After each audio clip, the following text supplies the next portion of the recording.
வேதா வந்து அவங்க அம்மா வீட்டுக்கே போயிடுறாங்க. அதனால விக்ரம் என்ன பண்ணுறதுன்னு தெரியாமல் தவிக்கிறாரு. இந்த சூழ்நிலை கெஜா வந்து விக்ரம் கிட்ட வந்து பேசுகிறாங்க. இப்படி பண்ணிட்டேடா, வேதாவை நம்புடா நம்புடான்னு எவ்வளோ சொல்லியிருப்பேன். ஆனால் அந்த பொண்ணு வந்து நம்ம வீட்டுக்கு மகாலட்சுமி மாதிரி இருந்தாளேடா, அவளை இப்படி அமுச்சிட்டியேடா, இதெல்லாம் நியாயமாடா அப்படின்னு அழறாரு விக்ரம். அப்படியே வந்து மனசு கஷ்டப்பட்டு இப்போ அழுது என்னடா பிரயோஜனம், வேதாவை வந்து நீ நம்பாமல் விட்டுட்டியேடா, அவள் மனசை இப்படி காயப்படுத்திட்டியே, எவ்வளோ வந்து காயப்பட்டிருந்தா அவள் வந்து வீட்டை விட்டு போயிருப்பா, மருமக மனசை இப்படி கஷ்டப்படுத்திட்டியேடா, நீங்கள் 2 பேரும் வந்து தன்விக்காக தான் கல்யாணம் பண்ணாலும் வந்து எப்படியாவது சேர்ந்து வாழ்வீங்கன்னு நினச்சேனேடா, ஆனால் நீங்கள் இப்படி பண்ணிட்டீங்கன்னு நினச்சி கூட பார்க்கலடா.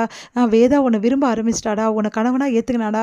ஆனால் நீ இப்போ வரைக்கும் வந்து வேதாவை வந்து தள்ளி தாண்டா வச்சுருக்க.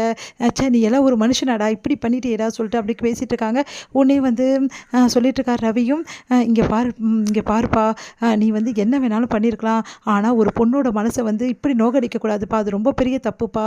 அந்த பொண்ணு என்னடா பண்ணா, உன் குடும்பத்துக்காக அவ்வளோ பண்ணியிருக்காடா, தன்விக்காக இப்போ வரைக்கும் அவள் வாழ்க்கையை வந்து விட்டு கொடுத்துருக்கா.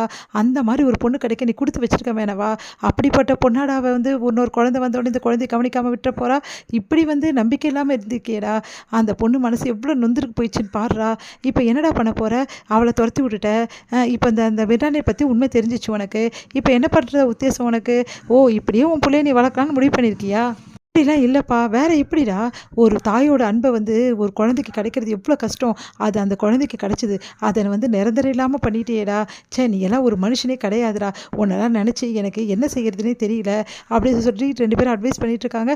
விக்ரம் வந்து நான் புரிஞ்சுக்கிட்டேன்ப்பா, நான் இதுக்கப்புறம் வந்து வேதா வந்து நான் நல்லா புரிஞ்சுக்கிட்டேன், கொஞ்ச நேரத்துக்கு முன்னாடி வந்து அவள் சொன்னால என் குழந்தை இப்படி பண்ணிட்டேன்னு சொல்லிட்டு கதறி அழுதால அந்த மிர்னாலினி கிட்ட, அப்போவே புரிஞ்சிடுச்சுப்பா, அவள் எத்தனை குழந்தை வந்தாலும் வந்து தன்வியை வந்து கைவிட மாட்டான்னு சொல்லிட்டு இவ்வளோ நாள் அது புரியாமல் இருந்து இப்போ தான்ப்பா எனக்கு புரிஞ்சுது, தயவுசெய்து வேதாவை என் கூட சேர்த்து வச்சுடுங்கப்பா ப்ளீஸ்ப்பா அப்படின்னு சொல்லிட்டு கேட்குறாரு.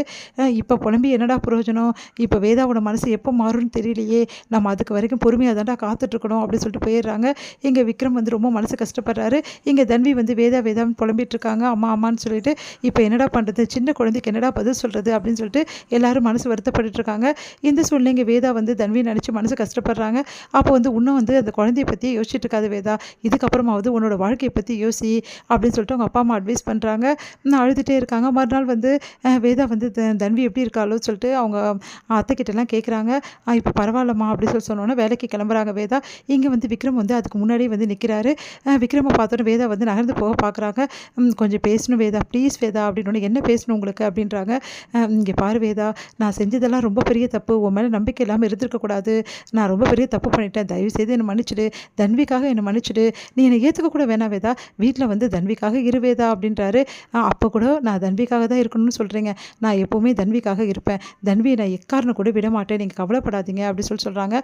சரி வேதா, என்னை மன்னிப்பியா மன்னிக்க மாட்டியா, நான் யாருங்க முதல்ல உங்களை, நீங்கள் உங்கள் விஷயத்தில் கரெக்டாக தாங்க இருந்திருக்கீங்க, நான் தான் ரொம்ப தப்பாக இருந்திருக்கேன், நான் ரொம்ப எதிர்பார்த்துட்டேங்க, அதுதாங்க நான் செஞ்ச பெரிய தப்பு, ஆனால் அதை நீங்கள் வந்து எனக்கு உணர்த்திட்டீங்க, எனக்கு இப்போ எந்த பிரச்சனையும் இல்லை என் மனசில், உண்மையிலே சொல்கிறேன்னா எனக்கு நீங்கள் நல்லா புரிய வச்சுட்டீங்க, நான் இவ்வளோ நாள் வந்து உங்களுக்கு ஏன் என் மேலே காதலே வரல அப்படின்னு சொல்லிட்டு யோசிச்சுட்டு இருந்தேன், ஆனால் நம்பிக்கை இல்லாத இடத்துல காதல் எப்படிங்க வரும், உங்களுக்கு தான் என் மேலே நம்பிக்கையே இல்லையே, அது இல்லை வேதா, அது அப்படிலாம் ஒன்றும் இல்லை, இங்கே பாருங்கள், உங்களுக்கு என் மேலே இந்த ஜென்மத்தில் நம்பிக்கை வரப்போகிறதில்ல, காதலும் வரப்போகிறதில்ல, அதை பற்றி நான் இப்போ இனிமேட்டு கவலைப்படுறதும் போகிறதில்ல, அதனால் நீங்கள் ஒரே ஒரு கவலை மட்டும் இப்போ பட்டுருக்கீங்க நல்லா தெரியும், என்னென்னா எங்கள் தன்வியை வந்து நான் பார்க்காம விட்டு போகிறணும் அப்படின்னு சொல்லிட்டு தானே, நீங்கள் கவலையே படாதீங்க, என் வாழ்க்கை எப்படி போனாலும் பற்றி எனக்கு கவலை இல்லை, ஆனால் தன்வி என்னோட குழந்தை, அவளை பார்த்துக்க வேண்டியது என்னோட கடமை அப்படின்னு சொல்லிட்டு போயிட்டே இருக்காங்க. இங்கே வேதான்னு சொல்லிட்டு மனசு கஷ்டப்பட்டு நின்றுட்டு இருக்காரு விக்ரம். இது முடியுது.